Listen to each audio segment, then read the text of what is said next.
Hey everyone, welcome to Aniki, the podcast about animes with two brothers. I'm Ben. And I'm Jonathan. And this week we finally end our sojourn into the world of Hyouka. Finally. Many mysteries. Finally makes it sound like it's good that it's over. It's not bad that it's not continuing. What? I would rather watch it forever. You'd like that the last couple minutes of this episode to stretch into infinity? It depends which. It depends on which couple minutes. The very last 5 minutes of the episode. Forever. For all of the 5 minutes? Yeah, no. If you stop it at 4:30, that's pretty good. Nope, you gotta keep it all. No, not a big fan. So here we are, last episode. Bet you can't wait for the ultimate mystery, because this episode, dear viewers, has the ultimate mystery. There's no mystery in this episode. The mystery is, where's the rest of the show? What's all right? That's the mystery. Where is it? It's a cute episode. There's just not much of a mystery in it. Why don't you catch us up on what's been going on at the old Bukasai? Nothing. It's long over. Long over. How about the old Valentine's Day? Also over. Bridge of Tears? Bridge of Tears. We're going to have another bridge this episode, but it's not of tears. It causes tears. Yeah, that's true. In everyone else. Yeah. So we open this week on our last episode of Hyouka with Oreki passed out face down on a newspaper. Yeah, I like that because I actually had my JoJo notes forward. I was like, we start with Oreki facing off against someone with horse vampires. Wait. Wrong notes. That would have been much more interesting episode of Hyouka, I think. Different notes for a different television bangumi. Yeah, passed out Oreki on the newspaper, and he is then promptly called by Chitanda, and we get the date. It's April now. We've just been skipping all over the place. What mysteries have we missed? They are mysteries.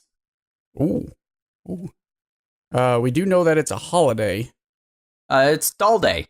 Is it Doll Day? Yeah. Yes and no, because Oreki says the same thing. He's like, oh, Doll Day, wasn't that forever ago? And she's like, we go by lunar calendar.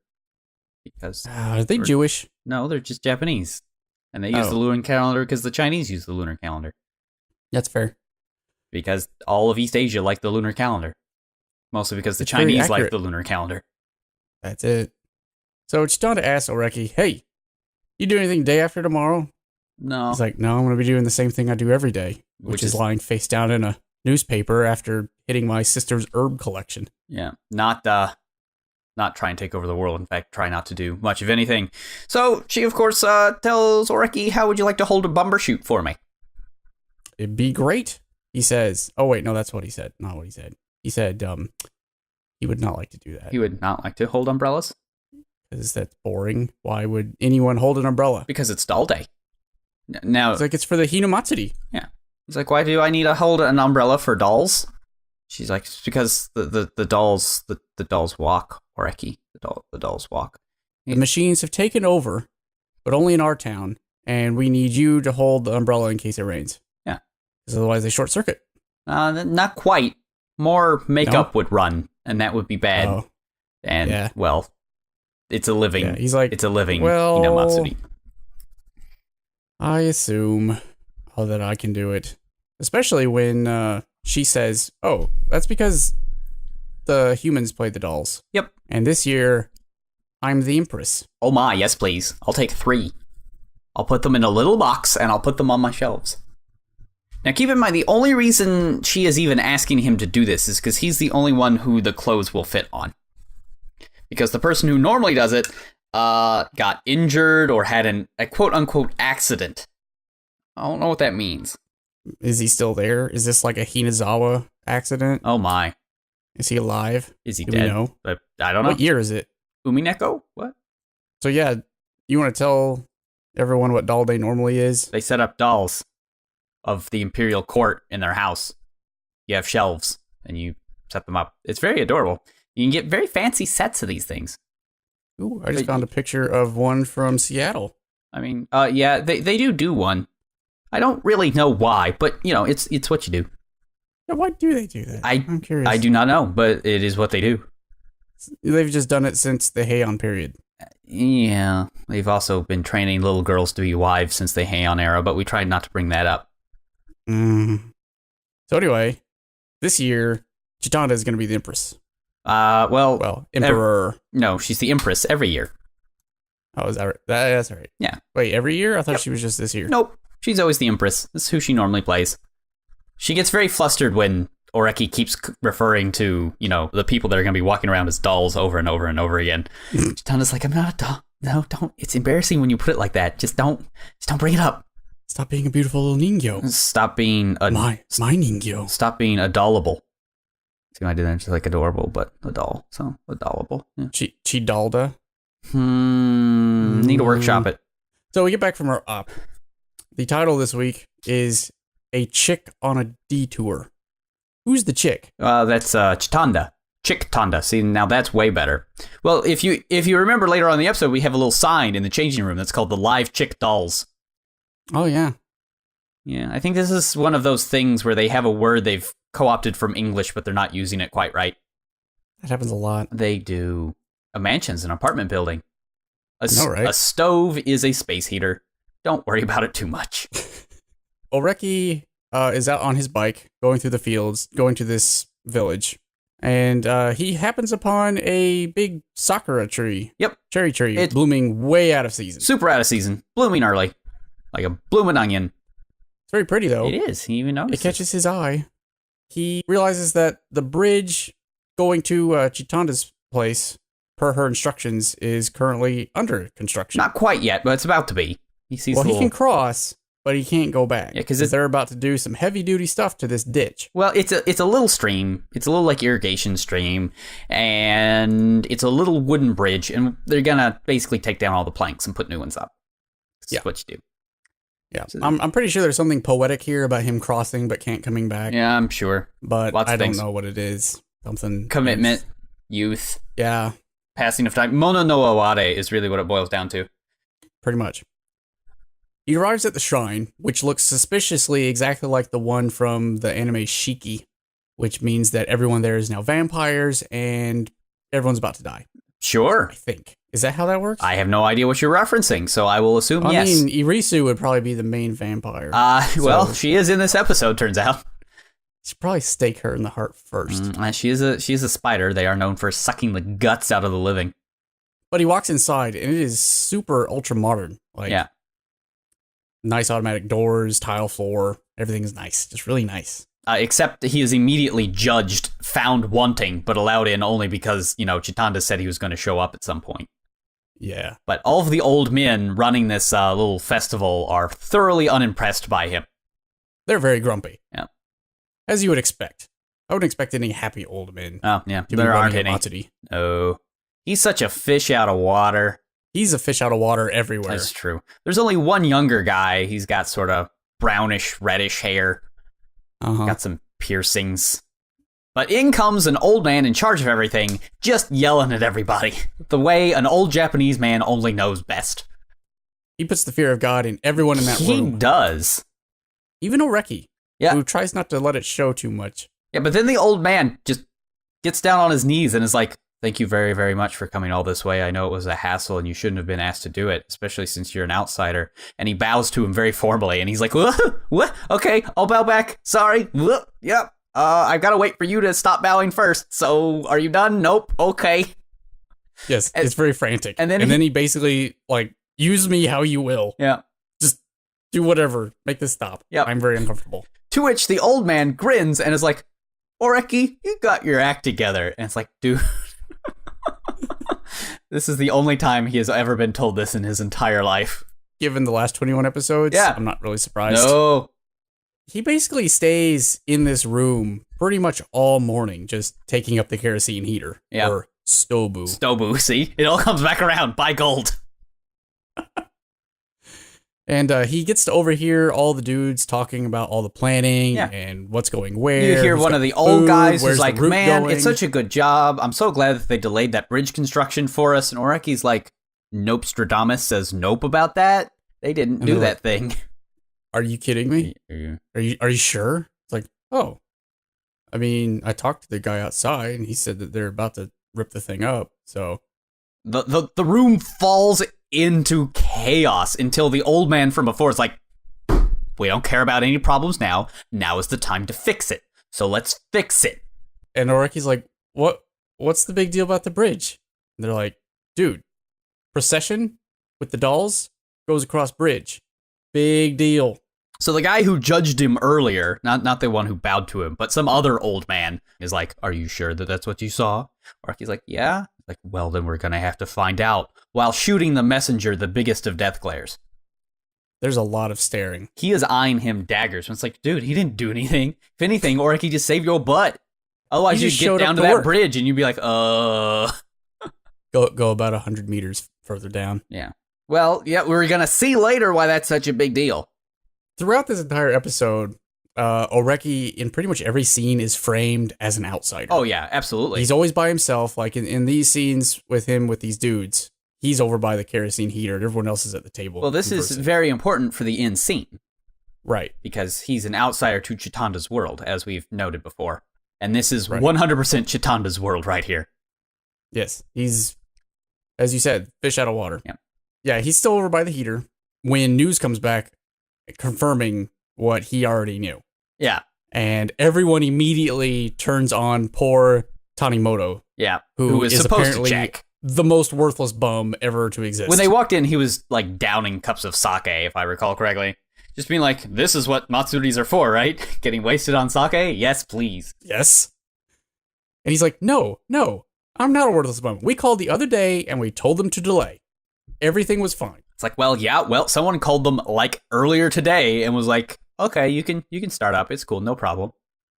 But who? We're not going to worry about that right now. It's a really lame mystery, so we're not going to worry about it. Instead of worrying about that, we're going to worry about a map. Yeah, we're only going to come back to this like for 10 seconds later. Yeah, this really doesn't matter. All that matters in this episode is character development, and they're going to end the show and Escaflowne it, and we're going to be really sad. Either way, old man whips out a map, and they're like, okay, so how are we going to do this festival now?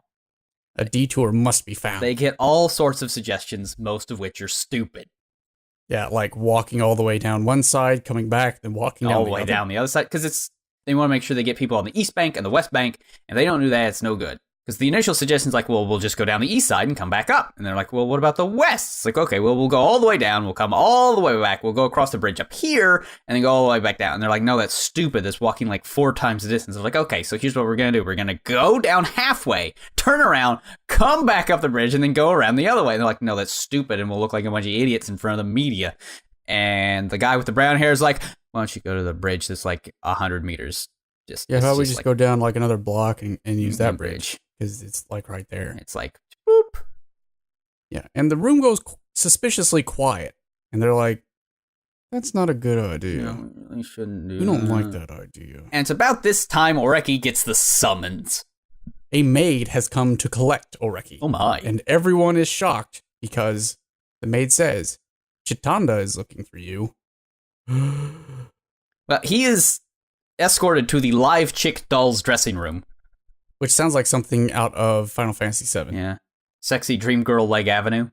There was a costume store that had a sign that would say that. It's just like, that sounds like some weird Japanese thing. Well, that's what this is. Well, poor Chitanda is being very monotone because she's hidden behind a sheet getting all dolled up. Ha ha. Hey, is it a pun when that's really what the word comes from in the first place? I don't know. But Oreki is very uncomfortable because he knows she's changing on the other side of that screen. Well, she is being changed because she has 2 little handmaidens working on her. Well, there's another thing, too. It's like this is actually a very symbolic thing because if you know your Heian era history and stories, this is how men and women... you tell us? Well, this is how men and women used to talk during the Heian era, right? Women didn't wear veils in that society. They just stayed inside all the time. So in order to talk to a woman, you stayed outside on their little porch with the paper walls, and you had to just sit there and talk to them through that.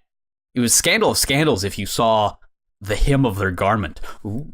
Or, even more scandalous, a slip of the wrist as she handed you a note. Oh my. Because you weren't supposed to see anything. Especially not right. Reimu's sweet, sweet armpits. Oh no, that'd be beheading right there. Of course, this is also back when you just had to like sleep over at a girl's house 3 nights in a row to get married. So, I mean, times were different. That was the wedding ritual. You slept at their house 3 nights in a row. You were married. Men had like 12 wives. They'd always get sad when he didn't show up again. It's fine. They just wrote letters. Look, Hey on Air is weird, but it had lots of great poetry. And everyone was very sad all the time.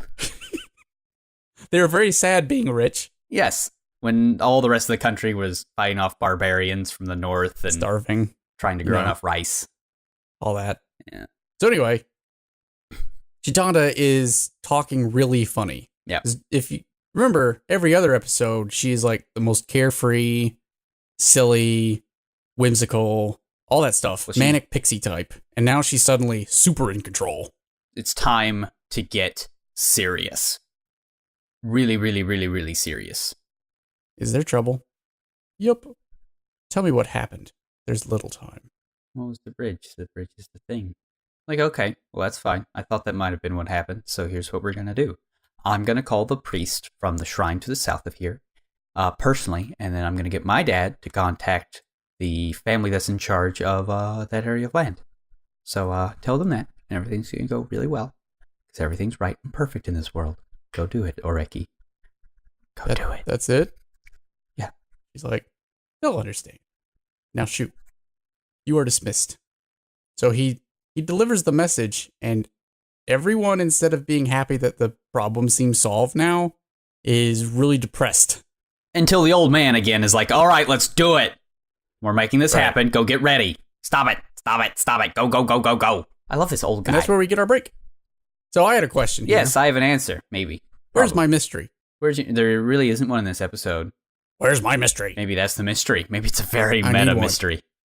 The mystery is, why did the bridge get closed? The other mystery we're going to get this episode is, what did Chitanda look like? That's a good question. What did Chitanda look like? I don't know. I mean, that's one of our very important scenes here later. So we cut back to right before the Matsuri's about to begin. Chaos. Everyone's rushing around, and Oreki is being dressed and looking very bewildered. Yeah. By the he does get to wear a funny hat, though. Yeah, well, it's a Hey on Air hat. All those hats are funny. I love those funny hats. The brown-headed kid is dressing him, and Oreki's like, well, why couldn't you do this? You seem young and fit, and you actually know people here. And it's like, well, it's because and he stands up, and he's like giant. He's like 6 foot tall. Yep. It's like, yep, nothing. Clothes don't fit. No, super wouldn't. And he's like, plus, I came home to watch it, not be in it. And I can't watch it if I'm in it. Right. So, there you go. But, now that I've got you in this does not really suit you at all. You. I like how everybody in the show who sees him in this outfit's like, yeah, dude, this is not. It's the hair. That's what it is. Yeah, it's all of that. You just gestured to all of him. Yes, we did. So, it begins. It begins. Out come all the living dolls. And they're so cute.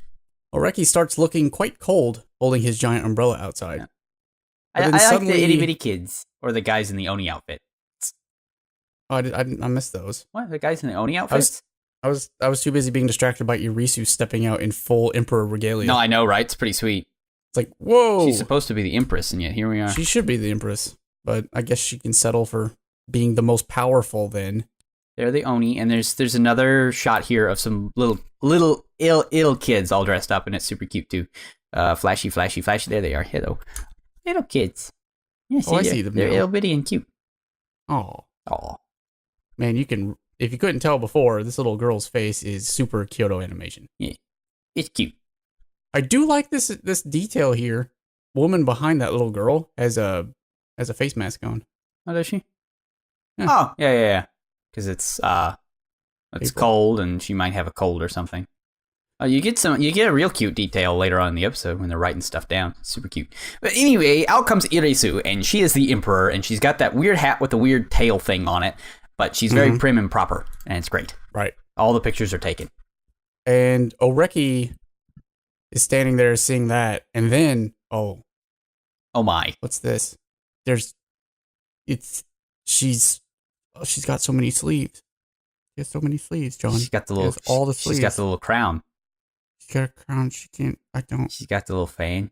Everything goes fuzzy. Yeah, it's blurro vision from here on out. What's going on?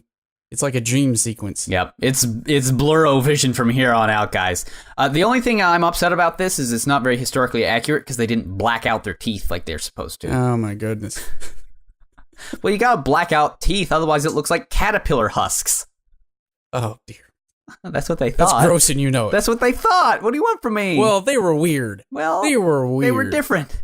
I can forgive a lot of things, hey, on Air Japan. But blacking out your teeth. All that weird marriage stuff. Yeah. But blacking out your teeth. Yeah, it does seem real Why? gross, right? Why? Like, I don't know. There's a reason why Weird. they leave that out of every period piece ever.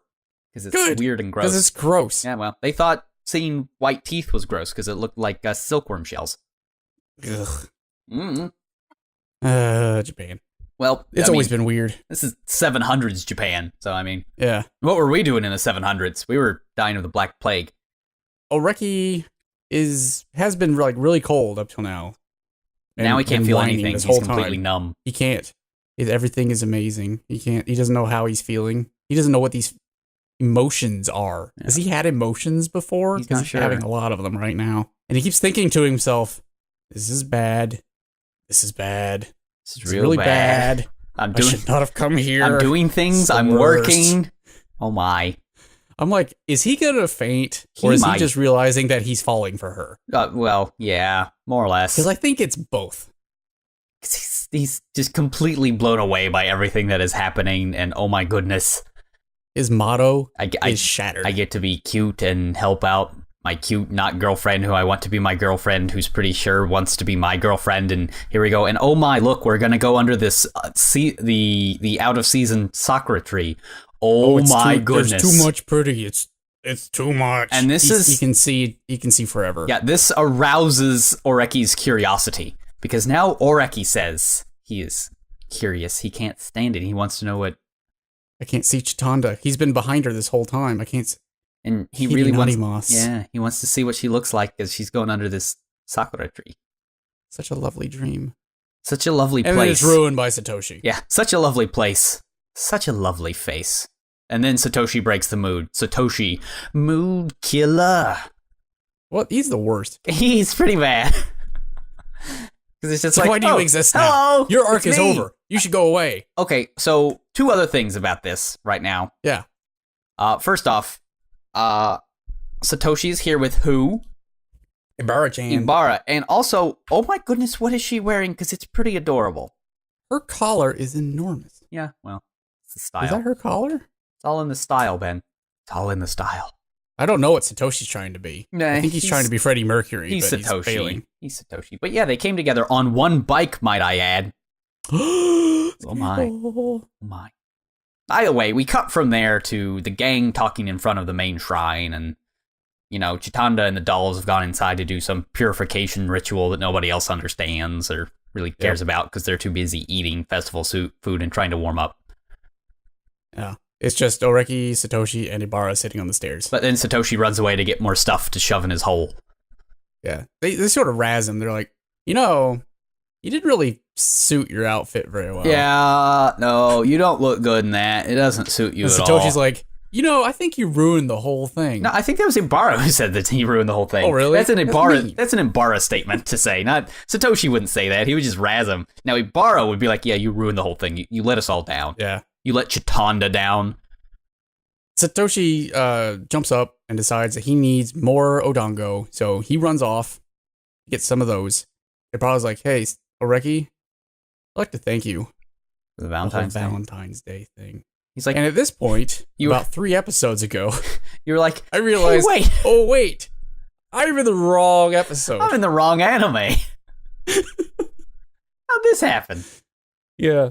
So what happened was, during the shed episode, I was told there's going to be a shed. Because they go to a Matsuri, and then they have a shed. Yeah. So I was like, oh, okay. And then I go to my folder to watch it, and I know this is 3 from the end. So I click on the third Oh, yeah. file from the end. Yeah, well, there's 2 files there that are like clean openings and ops. You are correct. Yeah, I did know. not see those. So I'm watching this one, and I'm thinking, man, this is really pretty. This is a really pretty episode. I haven't seen a mystery yet, and I haven't seen a shed yet.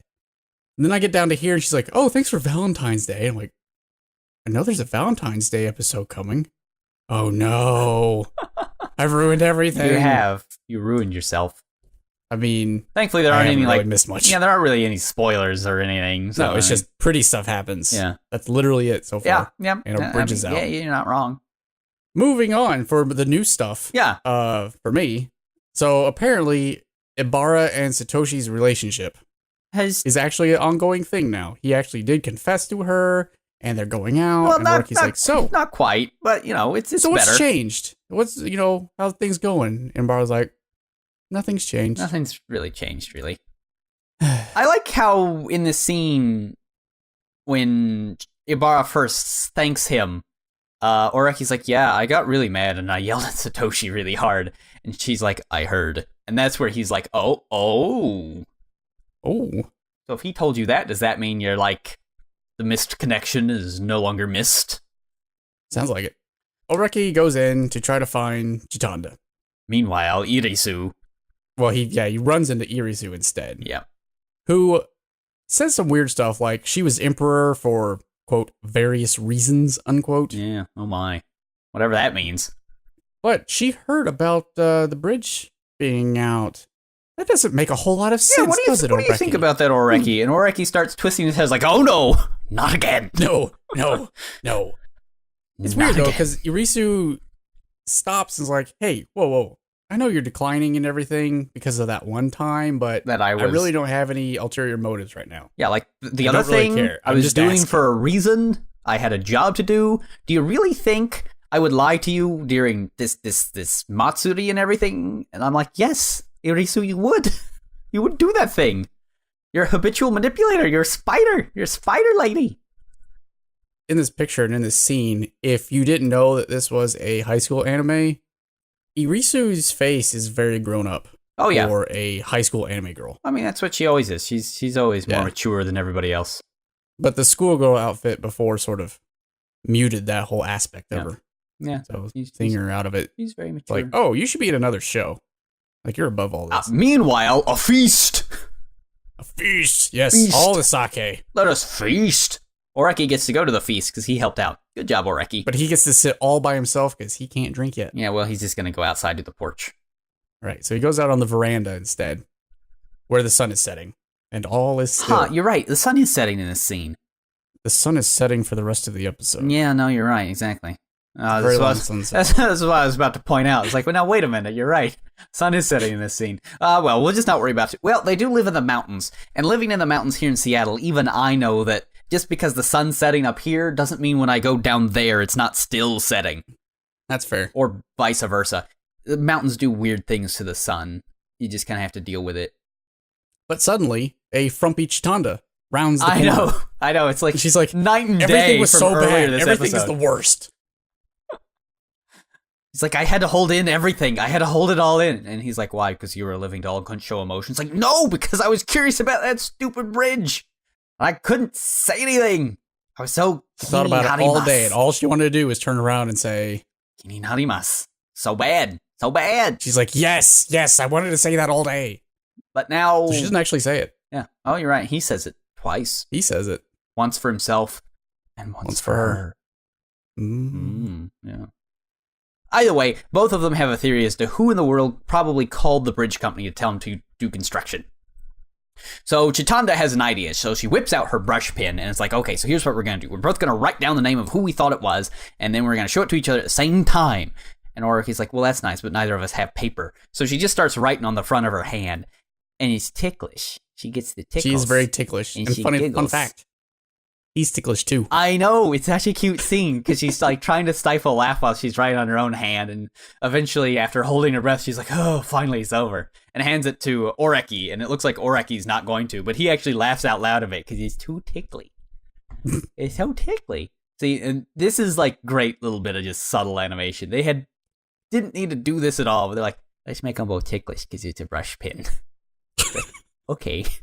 It's like two guys Why not? In cubicles. Actually, I think animation in Japan is still done by mostly women. So two women in like cubicles are like, this will be cute. It's like, yes, it will.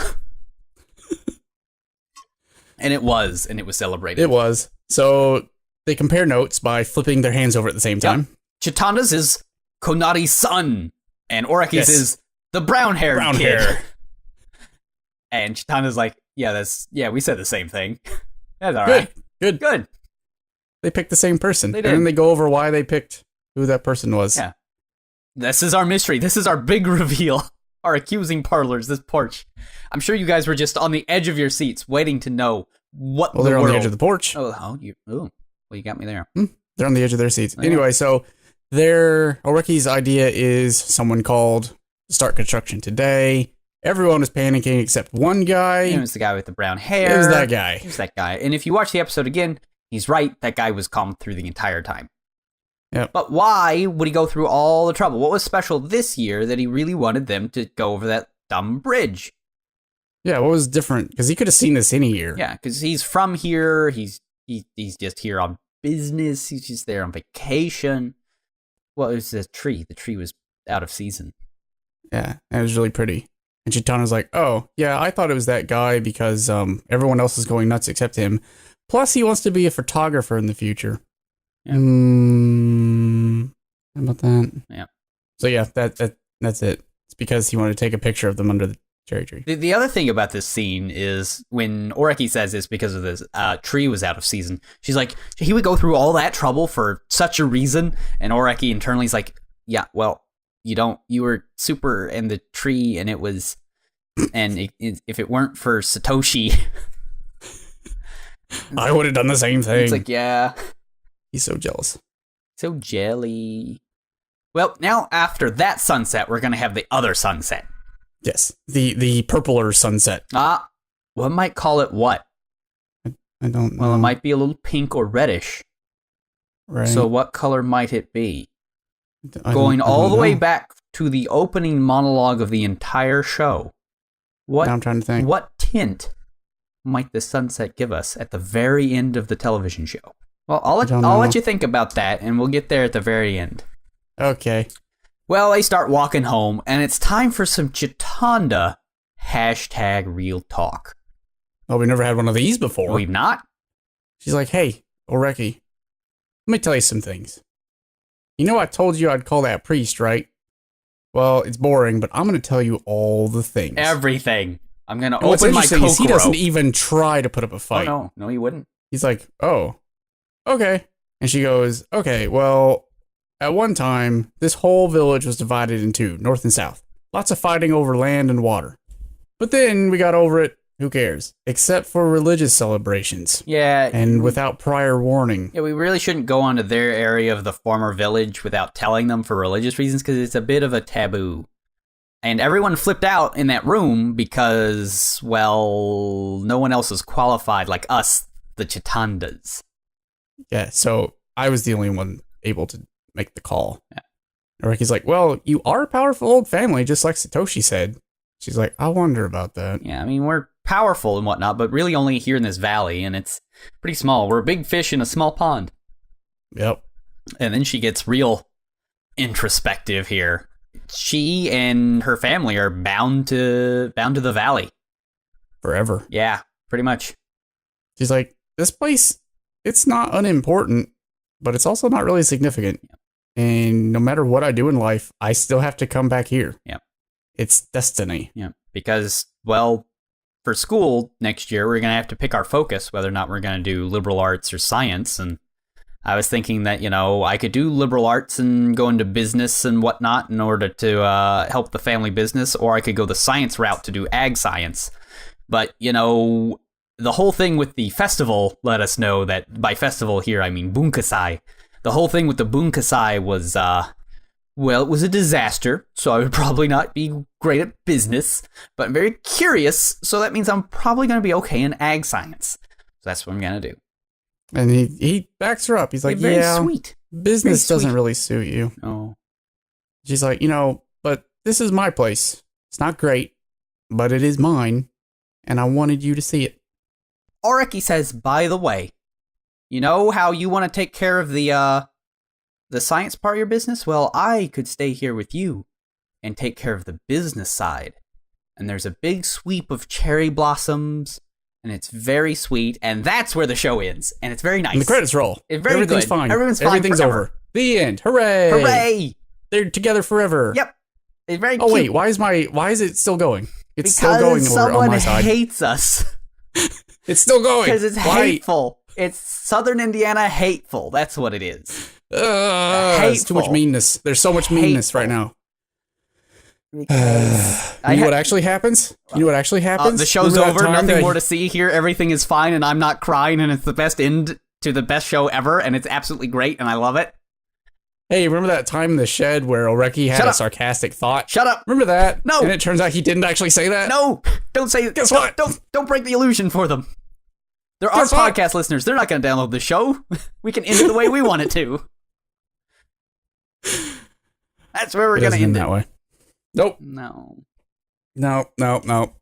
Because it turns out his amazingly sweet thought and confession to Chitanda was just a thought he had. Yeah, Oreki wimps out. In fact, all he says is, it's nothing. Because Oreki wimps out. At least he internally knows he wimps out. Because he thinks to himself right after he wimps out, it's like, this must be how Satoshi was feeling about Ibarra constantly. A little empathy right there. Plus, he's at least internally confessed to himself. Yeah. So we've got that. Yeah. You know what? I blame the novels because they were still going at the time, so... It's true. They couldn't... It's all the novel's fault. They couldn't canonize the relationship. But then he turns to her and says, I think it's getting cold. And she says, you're wrong, because it's spring. It's spring. Time for a new beginning. And then the show's over. With you and us. And we still get the swirl of cherry blossoms and blushing, and it's super cute. And then we get this super great shot to end the show on. And if you were to say the tint of this shot, what would you say it is? Go all the way back to the very beginning of episode 1. Go watch it right now if you have to, brother. Is it rose-colored? It's rose-colored. Oh, it's rose-colored. Because of the rose-colored life. Well, it's cherry blossom-colored, yeah, if we're honest. Look, it's okay. It's cute. It's cute. Because it ends with a rose-colored light. Yep. And there we end. So, what were your final verdicts on this show?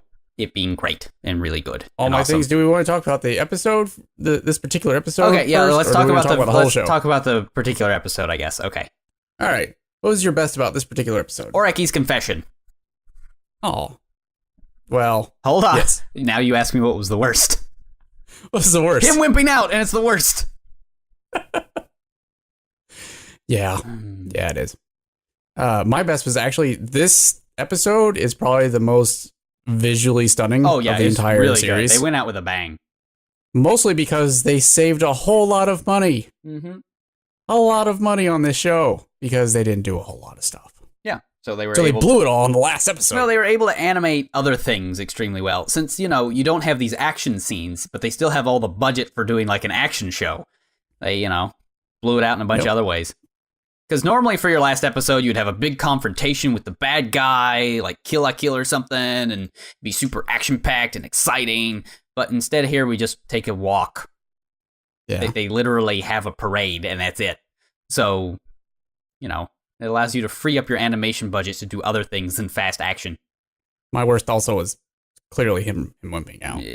Who is your MVP, though, MVP for this episode? Is the brown-haired kid for making them go under the cherry blossom tree. Good point. Mine was the audience for sticking it out this long. Yeah. Good job, guys. Good job sticking it out this long. What, us or us for watching this? Both. Okay. Our audience and the two of us watching because it's a really good show. Why would you ever be sad? Well, because it's a long show. It's a long show. It's a really good show. What are your thoughts on the show overall? Well, I really like it. It's a really cute show. Yeah. It's cute. I like how it's light, but I like how it's thoughtful. It's a real tight story. Like it ties its themes together. It's well themed and well timed. Beautifully animated. Right. It's like, I can't disagree with anything you said. It's like all the good things that Kyoto Animation can do when they're not trying to endlessly appeal to terrible otaku. They do a lot of that. They do. And this show doesn't really. It appeals to a nice, broad audience that want a more relaxing show. It's kind of like Aria, only things happen. In relation to Aria, yes, things happen. Yeah. But you've set the bar kind of low there on the action scale. On things happening, yeah.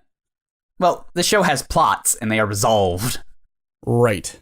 I do like how detail-oriented the show gets. Yeah, you would get a lot of mystery especially shows. Like in the club room where things happen, and then like they got a plaque for winning that one thing, and it's in the room for the rest of the they're really good about that. They're really good about continuity, not just in story continuity, but the actual film term of continuity, which is making sure all your scenes line up and making sure that if something was there in scene 1, they're in scene 2 and things like that. And the show's really good about it.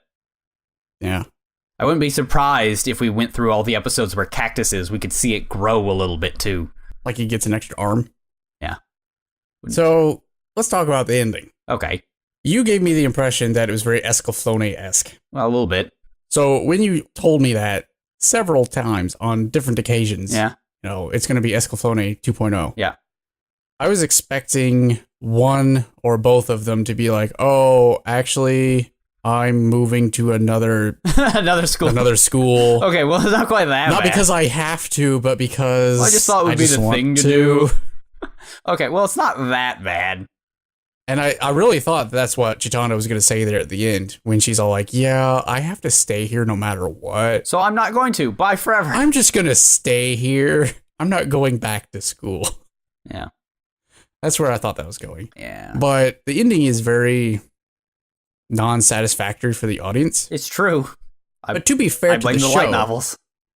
it's kind of what you would expect. I mean, It is very in character. You're not wrong. it's very in character, and I think the biggest problem for me with the show is sort of summarized in that last scene, because it does really good job with the art and the mysteries, as intricate and mundane as they are. They're intricate and all little details, but so far as characterization, no one grows. We obviously had a couple episodes where someone grows all of a sudden, like Satoshi being like, oh wait, maybe I should confess to Ibarra. Well, I'm not sure about that. I mean, But there wasn't a whole lot of build up to that. And I think here we do get Oreki saying to himself he actually does like Chitanda. well, that's assuming that his We character do get arc that. is going from not being in love to being in a relationship with Chitanda, when that's not his complete character No. arc. His character arc is him, breaking out of his shell and being much more involved and engaged in life than he is. And, well, that's definitely the case, because we almost pull a Scrooge-esque. He starts at being one of the most shut-ins to ever shut-in, who doesn't even want to join a club at school because he'd rather sit at home doing nothing. And now he's hanging out with all these people being a fish out of water. Yeah, but, I mean, that he's in a situation he would never want to be in. But at the very end, he can't find it within himself to be vulnerable. Yeah. And I feel like even if he didn't confess, he should at least show himself to be a little bit vulnerable. And he wimps out. Yeah, he does. So ultimately, has he grown? That's the question. And maybe inwardly he has a little bit. I mean, obviously this sets itself up for many seasons thereafter that are never coming. But I just feel like in this particular show, I would have liked to see more growth out of everyone, especially Chitanda. I mean, that's fine.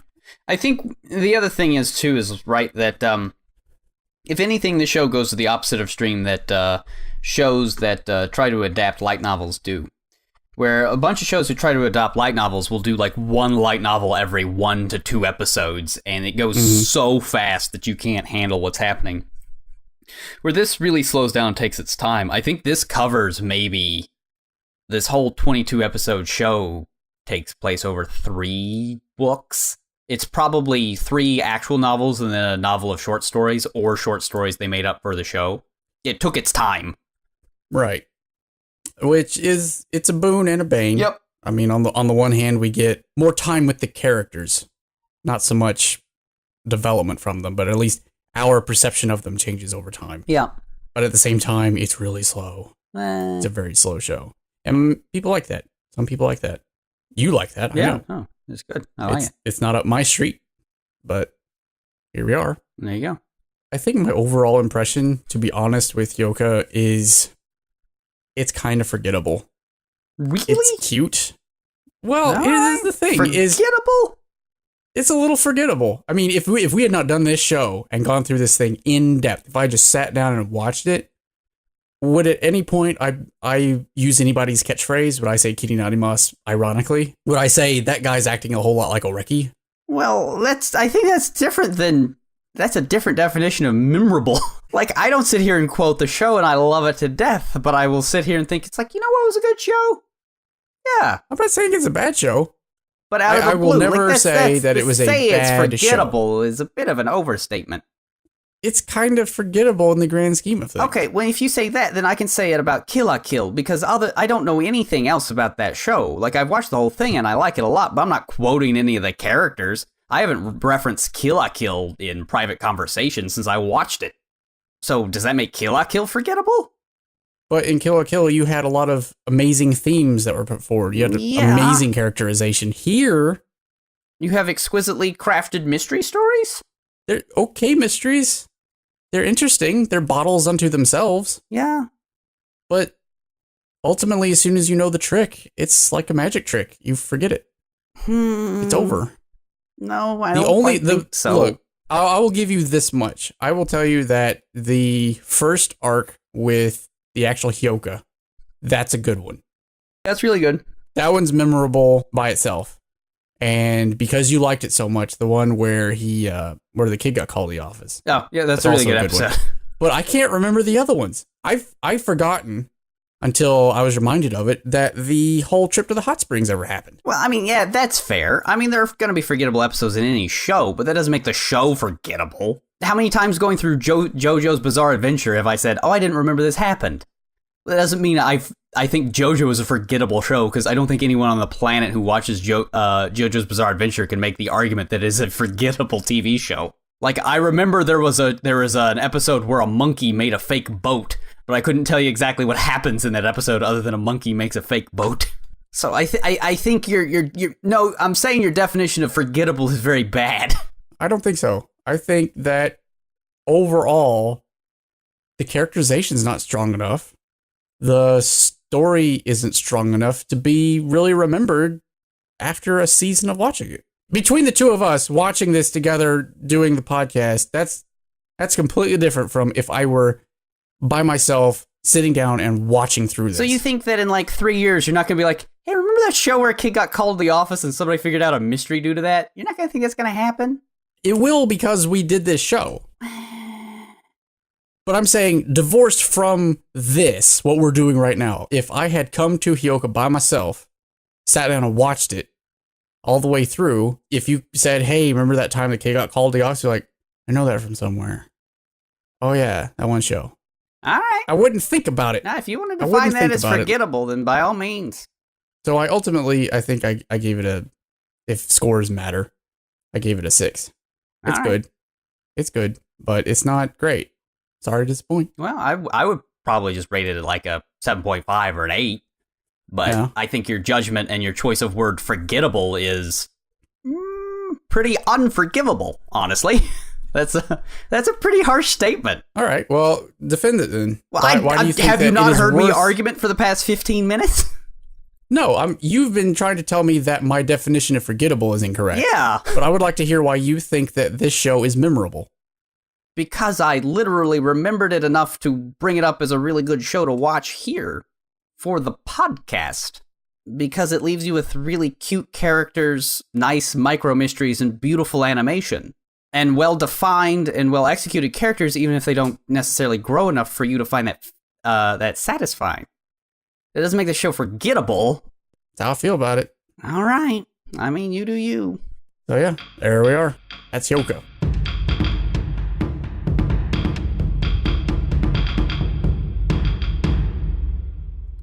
I mean, if you want to get into more argument town for the anime series, we can, because right now I can argue about, after reading the Infinity Arc in Sailor Moon, about how you saying that inner Senshi don't do anything when the outer Senshi show up is extremely misleading. It's pretty true, though. Not in the manga. The outer Senshi kill like one monster by themselves, and the inner defeat all of the others.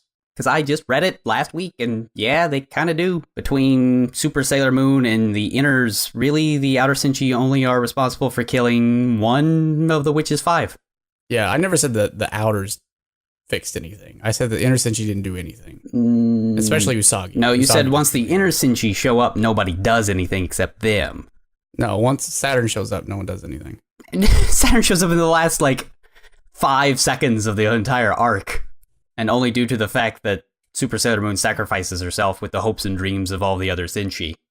Because because they're all dead. Yeah, half dead. However it works in Sailor kind of Moon dead, Land. Kind of, mostly sort dead. Of, yeah, mostly dead. I would agree with mostly dead. After Crystal aired, I was knocking the whole door thing. I assume you've seen the door. The door in the manga. Yeah, because they shove Oh, yeah. The door. Yep. Yeah, sure. And then Saturn runs in after it or something. Yep. I had said that, it just goes against what this particular arc is trying to accomplish. Sailor Moon has to experience a victory that isn't really a victory. And my wife's sister got very annoyed by this, and while I was over for 4th of July, she brought out the stack of manga and was like, let me tell you why you're wrong. Yeah. And I was like, let me tell you why the manga is crap. Well, that's an interesting way to argue, but okay. She didn't really pursue the argument past that, so I didn't really get a chance to tell her why the manga was crap. Because that's an argument that you can't make. You can't argue with someone who decides, well, I don't care what the source material says, I prefer my headcanon over what the actual author wrote, which is fine, but that's an inarguable position. No. My position was that in this particular aspect, the 90s anime was actually better than the source material. No, I don't think that's true. But I still think that the manga did it better than Crystal did. Well, that's all right. Because Crystal made it seem like, oh, we're just going to shove him in this door and everything's fixed. And I feel like they left some stuff out. Well, not everything's fixed. If anything, things end up more chipper for everybody in the anime. Also, she doesn't end up with 3 literal helicopter moms. She does in the 90s cartoon, I think. But what's weird is in at the end of S in Crystal, actually everything does end up chipper because the last half of the last episode is just them running around talking about how great it is to be high school girls. Well, there you go. I mean, that's how it's sort of... Did you guys forget everything that just happened? That is sort of how it ends in the manga, too. After they've shoved everything into space-time holes and everybody died again and all of them wander away. They're like, oh, it's nice that we're not in high school. Oh, look, an eclipse. Oh, look, a magical horse. Did we all just see that? Even Mamo saw that. Did they get the horse then? Yeah. Yep. At the very end of Infinity Arc, the last chapter of Infinity Arc has the horse in it. Because Usagi and Chibi Usa argue whether or not which one was the pure maiden that they talked to, and then Mamo is like, I saw him too. What's that mean? I think we all know what that means. Also, I have a very interesting theory about the Ginzi, the silver... Intuisho? Yeah, the silver crystal. Sure. I think it's a monopole. Really? Yeah. Why do you think that? Well, because each universe, according to string theory... Let me shove up my nerd glasses real high. Every universe should have one monopole, right? Mm-hmm. Yeah, if I recall my string theory correctly. And the guys from the Tau Galaxy, a pocket dimension / universe thing, say that they had a crystal very similar to the silver crystal, and that's what powered their universe and their super-powered crazy magic nonsense. But it started to go out, and that's why the Tau Galaxy sort of collapsed in on itself. So I think that makes sense. Yeah, so I think it's a monopole, and that's why it's so strong, and why these other sort of dimensions / universes seem to have one. So they always have some sort of analogous crystal-y thing. That's an interesting theory. So I think it's a monopole, which would also explain why Usagi and Chibi Usa repel each other so much. Yeah. Just wait till you get to the cauldron. Then what? Yeah, well, there's only so much you can do. Everything falls apart. No, because a cauldron you would cook noodles in, and noodles are like spaghetti, which are like strings. Oh. Buy gold. Although I am looking at my notes from Hyouka 1. Yeah. Right, even before I watched it with my preconceptions. Yeah. And it turns out it was a whole lot better than I thought it was going to be. Yeah, it's a really good show. But... I mean, it's no sound euphonium. Second season of Sound Euphonium is going to be here soon. Right here. It's going to be super great. Mm-hmm. You know what show did end up being kind of forgettable? What's that? Attack on Titan. No one's talked about that in years. It was good, though. Although, apparently, they're going to make a live-action Sword Art Online for no reason. Sword Art Online sucks. See, that's also... It's not forgettable because of the spectacle of surrounding it. Well, here's the thing with that, though, is like it has no redeemable qualities. Like, name one. Fan service? The setup. The setup was interesting. Well, and that's okay, except that... Also, Asano is cute. Log Horizon did it better. So right. I mean, I'm not going to argue with that, but Asuna was cute, and the hook was good. Yeah. Other than that, it was crap. It's not good. The animation's not spectacular. The characters are flat. No, actually, I will tell you, it's actually not a forgettable show. Why? The first half is forgettable, but that second arc with the whole hospital bit, that's not forgettable. That's awful. Okay. It's different. It's memorable because it is garbage. Right. Yeah, well, I don't think I watched that far. I think I gave up on it at some point because I was just like, man, this is not good at all. Yeah. And to defend myself a little bit, when I told people initially that I was going to watch Hyouka, they're like, Hyouka? I think I watched that. What was that? And they had to go look it up. I'm like, oh yeah, you're not going to like that. Yeah. I'm just trying to look at it objectively. Well, I mean, you can't. It's a piece of media. Like, there's some amount of it you can do. I'm not claiming it was a masterpiece. I'm saying for us together, it is memorable because we did this together. Well, yeah, except that I found it memorable before I watched it with you. Yes, you did. That's your subjective. I'm just saying that if any normal person watches it, well, they're gonna remember it in like a year or two amongst all the other Moe Blob shows. I mean, like Euphonium. Euphonium is or K-On! K-On! I don't care about at all. Or any of those shows, because there's a bunch of them. Well, yeah, there's a lot of them, and they all come from the same studio. You're saying "quote-unquote" normal person. It's like, well, what are we talking about? And which level people of who otaku? Procure the Japan visual arts. Well, yeah, but then you also have to define which type of otaku. Are you talking about the flash in the pan teenager kind that are here with every new shonen is the best shonen ever to exist ever in the history of man? Or are you talking about the old vanguard that used to watch stuff on tape cassettes? Or like what? Like what level are we talking about? I have no idea. I'm just trying to say people who I would consider my peers, although I don't really know anybody who are my peers, except for you and the guys I went to college with. Yeah, see, for me it would who all be like pretty level-headed about it. For me, it'd be like Ingram and Mark and all the guys I went to college with, and they all really liked Hyouka, so we all find it quite memorable. So I mean, did you guys watch it in club? Yeah, we watched it in club. Maybe that's the difference. I mean, that's the difference with anything, right? Because a lot of the anime that I've watched on my own at my own time, I couldn't.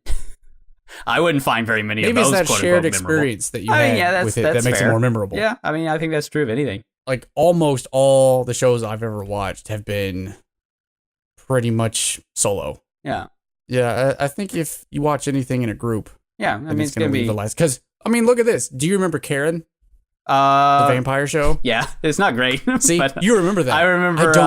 I remember. I remember I saw it. Karin but I can't no tell you anything Yuji-kun. about it other than she shoots blood out of her nose. I remember Winter-kun having the best worst Japanese accent of all time, which was really great. I don't remember any of But that. that's about it. I mean, I would never argue that show is actually quote unquote memorable, other than it's kind of dumb. Yeah, and I would say that Hyouka is better than that. Yeah, see, or Midori Days. It's memorable just because its setup is bonkers ridiculous. The show's cute, but it's not great. He punches stuff with his other hand. I mean, he's got to. I guess. I mean, he has to, right? He can't punch stuff with the hand that's his girlfriend. No, and by that I mean he's literally got his girlfriend on his. Look, it's very dumb, but it's a cute show.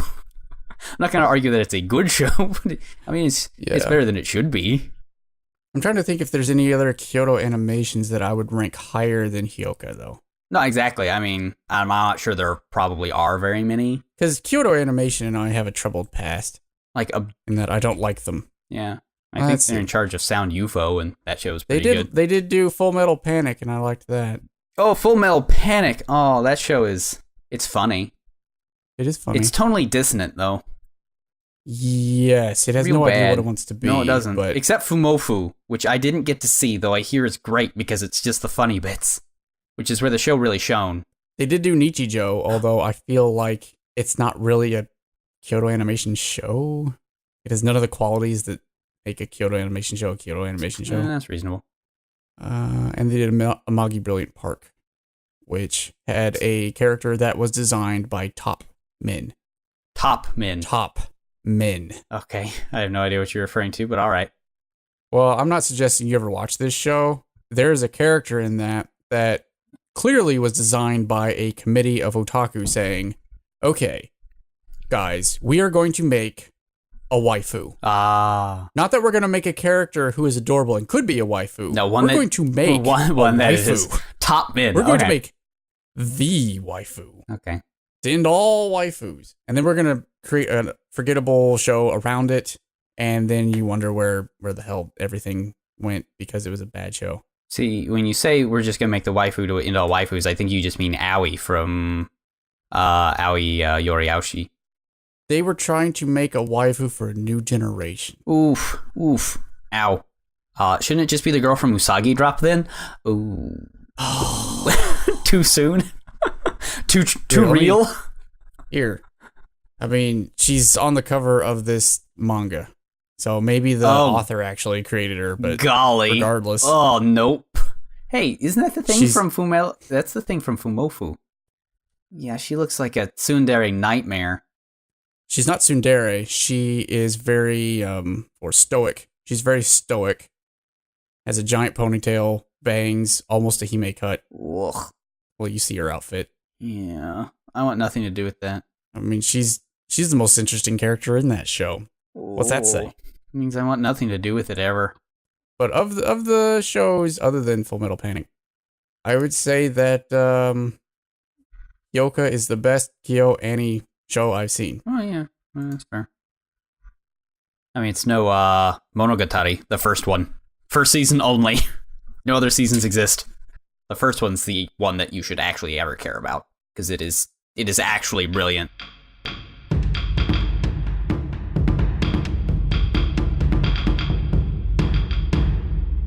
Well, with that note, since we've rambled on about this for a while, why don't we talk about JoJo and Wham riding vampire horses? That is sure to be unforgettable. In the immortal words of Joseph Joestar, what a life I have. I think, yeah. He says that at some point, where it's like, I'm about to race this ancient 12,000-year-old monstrosity in a chariot battle for the Redstone of Asia. Ain't this a thing? Being ridden by vampire horses. What a life I lead. What a life indeed, Joseph Joestar. What a life indeed. JoJo 22. JoJo's not over yet. We got lots of that. Nope, it's going to be going for a while. But in this episode, the battle for the Red Stone begins. Yeah, and we get some knockout animation and some great music in this episode. We start pulling out some the really stops. Weird music, if we're honest. But yeah, it's fantastic animation everywhere. No, this episode is where they're like, oh yeah, remember how we sort of dicked around for a while, not doing anything? Well, time for all the cool to come back. So we begin this week. If you remember last week, if I can just rehash the plot in 5 seconds. Sure. I just have 5 seconds. Okay, we're not going to steal that joke. JoJo and Lisa set up a fight with Wham and Cars. Yeah, that's about right. All right, now we're on this episode. Yep. For the Redstone of Asia. And it's JoJo's Now, they are at a to... Coliseum, and they're going to race chariots. No, Cars is very clear on this point. It is not a race. It's actually a fight to the death. Very different.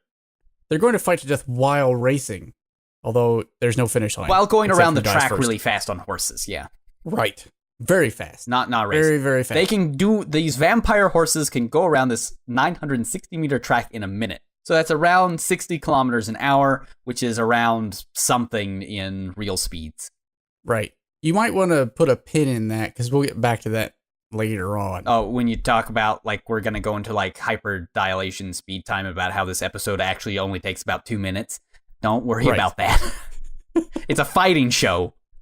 And not to mention, Wham just says that they can go that fast. That doesn't mean we are going that fast for the whole episode. That's a fair point. So yeah, they're going to do this whole shindig in an enormous coliseum that is hidden in the Alps somewhere with a bonfire in the center big enough to fry everyone there. So that really, they should all be dead. But I mean, don't worry about it. I mean, some of them are undead, I guess. So I mean, does that count? I mean, they are dead then. Except that they're vampires, and vampires and fire do have a real bad relationship. Cars declares, as JoJo and Wham are sitting at the start line, that it will begin as soon as the moon reappears from behind that cloud right there. I did notice while he's mentioning that Lisa is still rocking her sunglasses. Well, she would. It's like deal with 1 it. in the morning. Deal with it. No, it's midnight. Well, okay, it might be 1 now. They were going to meet here at midnight and assuming an hour for prep time. Yeah, okay. I guess that fires off a bright. Jojo is very annoyed that all the vampires are chanting only Wham's name, and he doesn't have any chanters. To be fair, he did make most of those vampires. Actually, Cars did, so they're just going to do whatever Cars says. Yeah. I mean, but Jojo's annoyed that he doesn't get any. He never gets any, because he's bad with the ladies. Here are some rules that they're setting down, or here's at least how this contest will work. They're going to fly around. They're going to fly around this course, circular track, at 60 kilometers an hour. Roughly. Up to. And every lap on this column that's in the middle of it for some reason, in the middle of the track, splitting the lane. Yeah, there are some vampires who are going to put a weapon. Yeah, there'll be a weapon. And the first person to get to it every lap gets to use it. Yeah.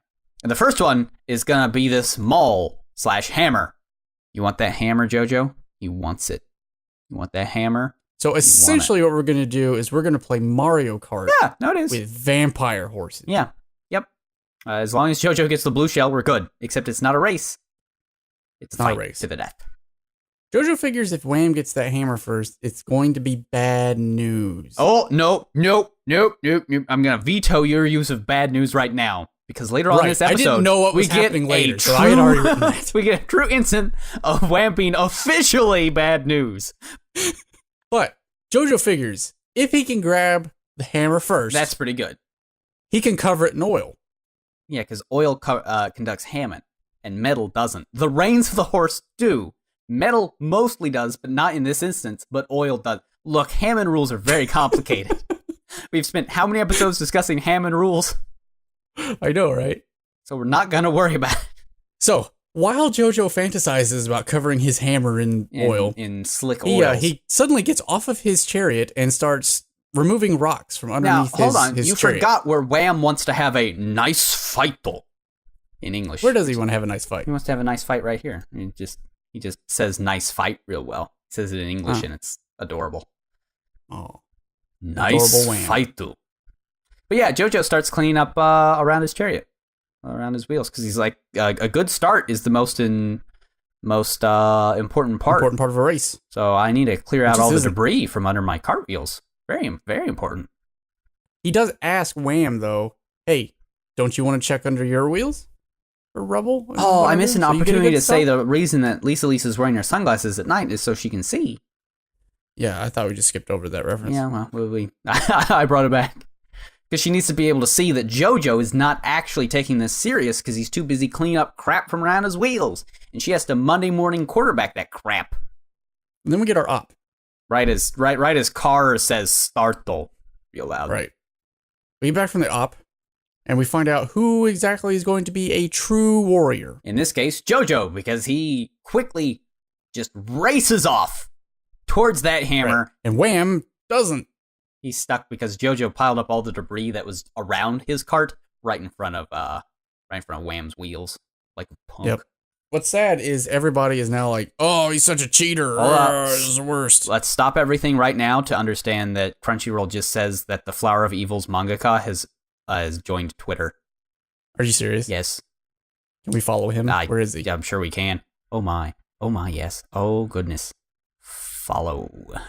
Because he has a new manga coming out, right? And it's coming to the States? Yes, that is true. Follow. Yes, please. Now, there's a show that's not forgettable, but mostly because it makes you weep and die inside every time you watch an episode. Good. So anyway, yeah, everyone is shocked that Jojo is a cheater. But he did ask Wham if he'd like to check under his wheels. Well, not only that, but he says when your life is on the line, there are no rules. Beep, beep. Beep, beep. He says...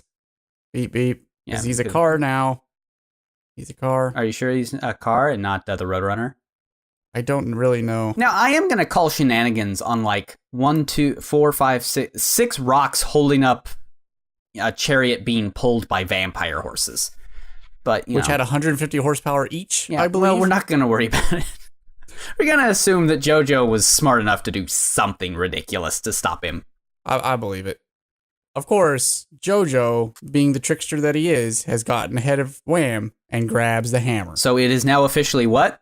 Hammer time. Yeah, that's what I was going for. Yeah. But then he almost drops it. He does. Going too fast to hold on to it. We get a tension sting for little to no reason, except the symbology of the poison ring that he put on his pinky finger grabs the little hook on the end of the hammer so he doesn't drop it. And now he is overconfident. As JoJo is wont to constantly be. overconfident. It's like his thing. And Wham is like, ha ha, all is going according to plan. Plans within plans, as Wham wanted JoJo to have that hammer the whole time. Why? Because since this is a He fight... likes hammers that are covered in oil? He does. Since this is a fight, not a race, Wham, of course, grabs the entire column because he's super strong. And JoJo's like, darn, maybe I should have thought of that. He's like, JoJo says something like, I didn't think big enough. He's like, he sure thinks bigger than I do. Yeah. I was happy about this hammer. Meanwhile, Wham grabs the whole column because, he's super strong and all that. He is a pillar man, so it would make sense that he would grab an entire pillar. So Wham brings it down on the chariot, smashing both JoJo's chariot and the vampire that had been clinging to it, holding the hammer. Collateral damage, you'll get that. Who cares? It's fine. Yeah, well, while Lisa does some more Monday morning quarterbacking, as she does for most of this, I guess she's the Speedwagon analog and has to explain stuff and panic about stuff, even though it's not really in her character. She doesn't really panic, though. She's just sort of, well, this isn't good. Oh, I guess things are good. Yeah. Well, JoJo gets knocked off his chariot and into the middle of the street, and Wham on his chariot is hurtling towards him. Wham calmly thinks to himself, I give JoJo a 90% chance he'll be crushed by my vampire horses. Which is a phenomenal line. It is a real sentence read by a real voice actor in JoJo's Bizarre Adventure. My question was he a math dude before? I don't remember him being a math dude. And suddenly he's doing probabilities all up ins. They had to make those masks somehow. That takes engineering and ingenuity. And Cars made them, he didn't. So JoJo, he gets a 90% chance of being crushed by vampire horses, a 5% chance of dodging left, 5% chance of dodging right. Now, Wham, I know you might not know a whole lot about our good pal Joseph Joestar, but you should have given him at least a 1% chance of doing something you hadn't thought of. Because it's JoJo. He always does a thing you don't think about. So he does. JoJo instead grabs his hammer and charges at the chariot. Which was not on Wham's list of things he might do. It was on Lisa's things that he should be doing. Yeah. Because he can't dodge or he'll get sandstormed in the face. Yeah, divine sandstormed in the face, and that is not as hot as it sounds. JoJo swings at the harness between the two horses and launches himself upward. Yeah, stellar piece of animation. But guess what? Wham is gone. Gone. Now, where could Wham be? Seriously, I mean, we didn't see him go anywhere. So where could he possibly be? Could he be? He is. Well, he's not in a chariot. No, he's not on the horse. No, so where else could he be? Could he be? He is. In the horse? He is. Wham's hand pops out of the horse and grapples JoJo. This means Wham is in a horse, which means Wham is now officially Speedwagon certified bad news. It's been a long walk. I didn't like the look of him before. But now we know. He is bad news. I knew there's something wrong with him. He is past the Speedwagon test. Wham is bad news. So he grabs JoJo's boot. Yeah. Well, and pulls it off. Good news is JoJo wears galoshes and not lace boots, so he's able to pop back out of that. That's nice. Yeah. However, then he says something like luck is being part of the offensive. Yeah, sure. I can see what. Or being effective. I think so. Probably being effective, because that sounds a suitable Joseph Joestar thing to say. Then he says something weird. Okay. He says, haha, your own power has trapped you inside of that horse. Yeah, well, first off, okay, well, that's a fantastic line. But it leaves some questions open. Like, how do you know, A, he's stuck, that whatever power you're talking about has actually trapped him in that horse? Have you seen power before trap someone in a horse? No. And you're like, dude, you done got yourself trapped in a horse. So JoJo goes to slam the horse with his Hammond-infused hammer. But what happens instead is, of course, Wham completely pops out of the horse and divine sandstorms JoJo in his entire all of him. He gets shredded. And Carter's is like, and still really stupid. Man, you know what? This half lap has been a really short contest. Yep. Full of twists. No? It's like, whoa. Half lap? So far has been about 30 seconds. If they were going at top speed. If they were going at top speed. You are right. Up to. Maybe not. They could be going 0 miles an hour. I don't believe they are based on everything we see. But, I mean, that doesn't mean they're going 60 miles an hour either. So Cars is sort of taunting Lisa. Yeah, and it's like, dude, you know what I don't like to do? I don't like to fight the ladies. And neither does Wham. So here's the deal. Instead of fighting, why don't you just drink this poison that will go harmlessly? Because, you know, I can't let Hammond users live, so you're going to have to die, but I don't want to beat you up. So drink the poison and die. That would be awfully nice. Very humane of him. Yeah, very, very nice. But Lisa's like, you're assuming the fight's over, but you're a big dummy, because you know what? Wham's arms got wrecked. That's W-R-E-K-T, wrecked. Thank you. Yeah. They're sort of just hanging on by the old arm bones. Yeah. Nothing else. Because guess what? Jojo done pranked our good boy Whamu. You got pranked. What? How you do it? Well, how'd he do it? He grabbed the reins with his foot and looped the reins around good old Wham's arms and shot Hammond in them. Because remember, they're Hammond conducting reins. Were they covered in oil? They were not. They didn't have to be. But the hammer does. Don't worry about it. Now, when I said, oh, look at that earlier, that's because the animation does, in fact, show the reins looped around Jojo's foot. Oh, good. That's nice. Nice piece of animation that I actually would not assume they would do in JoJo. Because they leave out stuff like that all the time. So yeah, and then just tell you about it later. Yeah. I'm not saying they're lazy. I'm saying they're efficient. So Wham is now all sweaty and pale. And it looks like... And it's the start of lap 2. Yep. And Cars is starting to think, I think that Wham has gotten pretty soft over the millennia. Yeah, well, it happens. So bring out the new weapons. 2 crossbows. 2 goons get out some crossbows with 2 balls each for ammo. We get our break. What will happen between the almost comatose Wham and the overconfident but still alive JoJo? JoJo's constant state of being is overconfidence, so stay tuned to find out. It is now time to find out. Cars lets us know that Wham is a true warrior, so even though while he seems like his confidence has been shattered and he's super down and out, he can do this funky technique that I did not write down the words for. Basically, he can flip a mental switch to go from being sad to winning. And by mental switch, we mean that Wham pokes out his own eyes. Right. Yeah.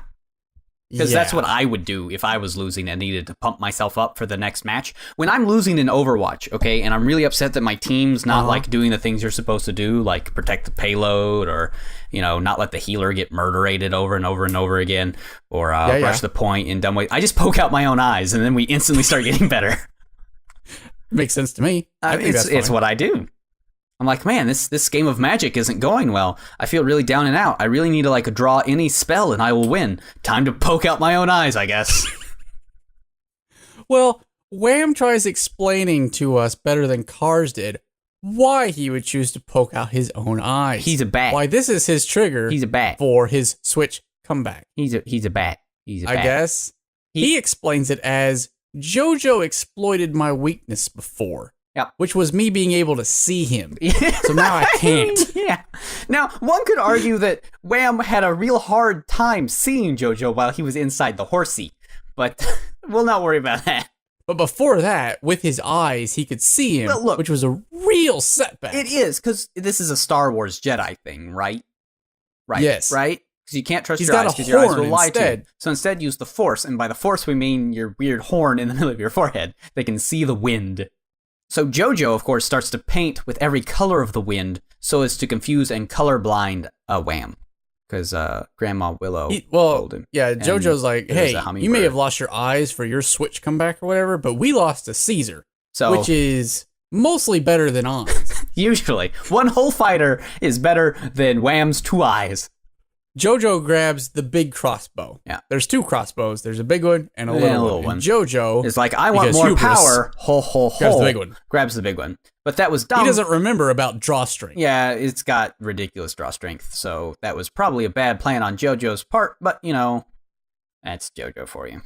Wham cocks back and shoots his first ball to get the sense of how things are. Yeah, because he's seeing the wind. He's seeing the air currents with his little horn. Because I guess that's what it does now. He's seeing a whole horse's head sort of vaporized in the wind. Yes, because he headshots this horse. This poor vampire horse. What? I mean, I guess he was technically already dead due to the mask they put on the horse. I try not to worry about that. But this time, because he's blown up the horse, Wham knows he won't miss. Yep. And this is where I started noticing the music. Which is sweet, sweet dubstep. It's weird because it's like half dubstep, but it's also half like Monty Python Holy Grail. It's real sweet. Sweet music. It's the weirdest thing. It's great. It's perfectly JoJo. You can't tell me it's not. No, I'm not saying it's bad. It's just weird. So JoJo notes that the fire, that giant fire that should have cooked everyone by now, it's actually creating wind that's messing up Wham's horn. Well, sort of, if he can be on the exact other side. It's like, well, if you're directly in my blind spot, then I know where you're at. You're in my blind spot. So I'm going to do sweet bank shots to hit you in my blind spot. This is kind of like the Gurren Lagann. Well, it's got to be somewhere, so we'll just fire on all vectors. Yeah. I mean, if he's in the one spot you can't see, I guess you would assume he's in that one spot you can't see. So you would shoot at the one spot you can't see. So Wham shoots not at JoJo across the fire, but he shoots towards the peanut gallery. Yeah, to do a sweet bank shot. Hits the awning underneath it and sort of whips the ball around the Coliseum like a roulette wheel. Mm-hmm. And it flies around and it hits a nice little spot to jump back off the track and hits JoJo right in the gut. Yeah, it is no good. He's down. Yeah. He's down and rolling around because, he did some organ damage just then. But as he falls, he does manage to cock his crossbow, so that's pretty sweet. Good job, JoJo. Awful convenient, but good. It. I just farted. Yep. Good job, JoJo. Delightful. Delightful. This episode's really good. I farted. So there you go. Again, I'm 13 today. Let's not worry about it. What's more important, because you farted, he can't breathe. That is true. He cannot. See, now you've locked in. Now you got to keep that comment in there just for that stupid joke. So, yeah, JoJo can't breathe, so he can't do his Hammond breathing, etc., etc. So Wham starts getting ready to run him down. JoJo then does the most JoJo thing he's done all episode and starts begging for mercy and just throwing little rocks at Wham, acting all pathetic. It's not that this will be a feint or anything. No. Because guess what? You've been pranked. He does the hey, guess what, Wham? Here's what you're going to say next. Yeah. Do not dishonor this fight. Well, because he does this because, he gets up with his crossbow that's been cocked and he shoots, but the pain is so bad and the recoil is really bad that he misses completely and it's really, really bad. But wait, guess what? He was just used pretending. The same trick. Yeah, he was just pretending to be a dishonorable opponent to get Wham to just stand there and mock him for a while. JoJo does a sweet bank shot all the way around the Coliseum to chest burst Wham through the chest. Now, question. Yeah, answer. If JoJo had gotten into a ball shooting match with, say, Larry Bird and Michael Jordan, would they have also been able to make this shot? Well, these are different. This is different type of balls. This isn't basketball. This is crossbow balls. It doesn't matter. I mean, they're masters of the game. Could they've done it? Not this game. I'm saying if this was Space Jam, okay, and they were playing Wham, would they win with a bank shot like JoJo? No, because I think Wham, since MJ, as far as we know, does not have Hammond breathing, Wham would just subsume MJ. Is how that would work. And then the Monstars would win, and our planet would be Bill Murray, though? Our planet would be torn down to build an amusement park. Is that how that went? No, they were going to take the Looney Tunes to be in their amusement park. That's right. Bill Murray? Oh, no, Bill Murray knows Hammond breathing, so he would have shown up and punched Wham to death. Okay. He's Bill Murray. What do you want from him? So everyone in the stadium has gone quiet. Yep, complete silence. Wham clearly is a goner. Even the narrator says there will be no more Divine Sandstorm. Yeah, he got wrecked because his arms are effed up, and now he's got a hole through his tummy. He does try one last kick. He does. He tries one of those I'm falling, but not really kicks, but JoJo blocks with a rebuff overdrive, and Wham gets Hammond, and it's pretty bad news. A body that has lived 12,000 years reduced to this. Yeah, he's pretty down on himself. Not gonna lie. He's like, this is how it ends. Everything's the worst. Not with a bang, but with a rocket punch from my tummy. I think didn't actually see what happened here. Like suddenly his arms fly out. The ones that weren't there a minute ago. That's what they fly out and grab JoJo by the chest. And Lisa's like, "Oh, yeah, he just fired his severed arms out of the hole in his chest." Yeah, see, that's what I had my screenshot of because Lisa looks kind of upset, but in the background you see cars smirking. It's like, of course that's what would have happened. He's like, and it's again one of the most JoJo moments to ever JoJo. Good old Wham. Let's see if I love it when he pulls that one. I put my arms inside my tummy and shot them out of the hole in my chest. Good prank, brah. So yeah, JoJo can't breathe because now there are rocket arms on his throat.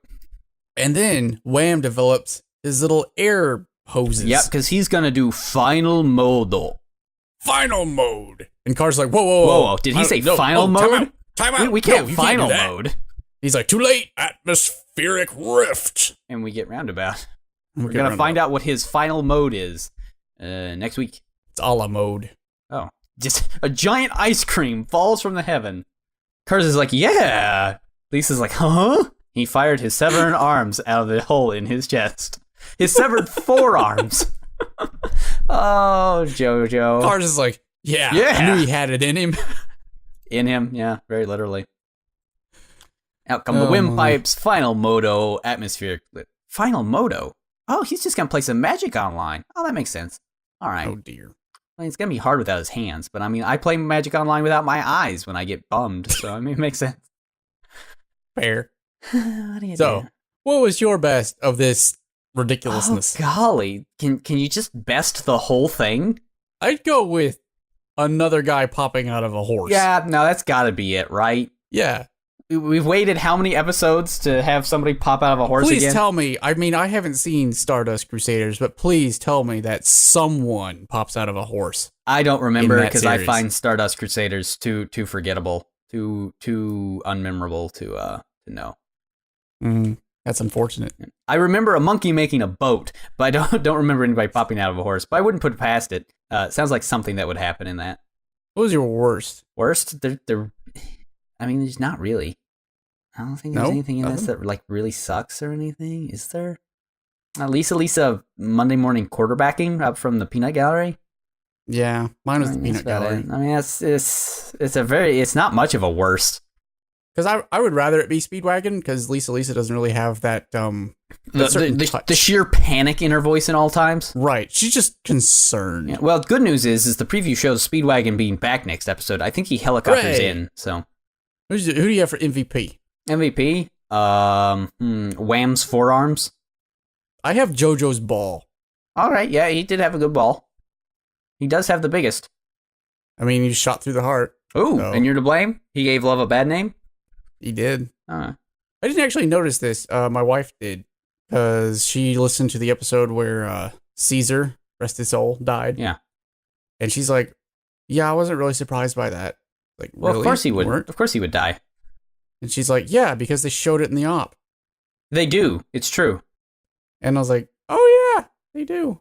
But then I never really put two and two together. Not to mention, you get used to, there's always the one guy who gets fridged for JoJo's man pain. I mean, it happens like every season, so pretty obvious. But I didn't realize that it was in the op. It's not like JoJo and Friends Bizarre Adventure. It's just JoJo's Bizarre Adventure. So what do we get next week? I didn't write that part down. I don't know. Stuff? Yeah. Speedwagon? We get Speedwagon? It makes it look like there's going to be like half the episode's going to be more fight with Wham, but I think it's just like the first 5 minutes. Oh, I think it's real short. Wham. I don't remember, but I think it's real short. I assume then we get our cars fight. We start ramping up for it, yeah. That fight's pretty sweet. Next week, since Hyouka is over, and I've forgotten it already. Yep. We are only going to do JoJo from here on out. What show is that?